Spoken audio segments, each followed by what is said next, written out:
తెలుగు ప్రజలందరూ కూడా నమస్కారం. నిరుద్యోగ సమస్య ఎక్కడున్నా అది తెలుగు రాష్ట్రాల్లో ఎవరికైనా దాన్ని స్పందించే బాధ్యత నాపైన ఉన్నది. ఒక ఉమ్మడి ఆంధ్రప్రదేశ్కు నేను కార్పొరేషన్గా పనిచేసిన. అంతేకాకుండా అక్కడ విద్యార్థులు మరి అశోక్ నగర్లో చాలామంది కూడా వాళ్ళు కోచింగ్ తీసుకునే పరిస్థితి.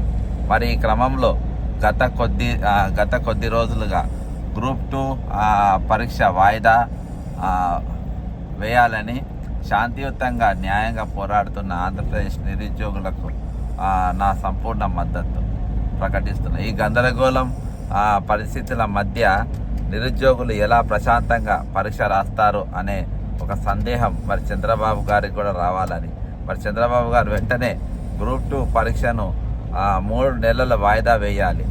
మాజీ CJI అంటే చీఫ్ జస్టిస్ చంద్రచూడ్ గారు స్పష్టంగా తీర్పిచ్చారు. ఒకసారి నోటిఫికేషన్ ఇచ్చిన తర్వాత రూల్స్ మార్చకూడదని, ఒకసారి గేమ్ స్టార్ట్ అయిన తర్వాత గేమ్ రూల్స్ మార్చకూడదని. ఇప్పుడు మేఘాల మీద పరీక్ష పెడితే పరీక్ష రద్దు అయ్యే అవకాశం ఉంది. కావున రోస్టర్ మార్చిన తర్వాతే గ్రూప్ 2 పరీక్ష పెట్టాలని మరి డిమాండ్ చేస్తున్నాం.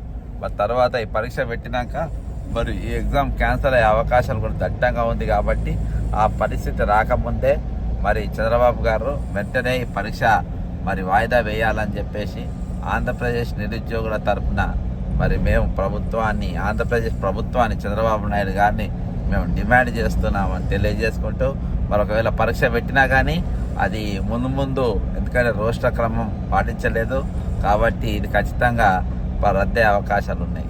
2 రాష్ట్రాల ముఖ్యమంత్రులు కూడా ఈరోజు బడే మియా చోటే మియా లేక ఈరోజు నిరుద్యోగులతో ఆడుకునే పరిస్థితి ఉన్నది. కాబట్టి ఖచ్చితంగా దీన్ని వెంటనే పోస్ట్పోన్ చేయాలని కోరుకుంటూ సెలవు తీసుకుంటున్నా. జై తెలుగు ప్రజలారా.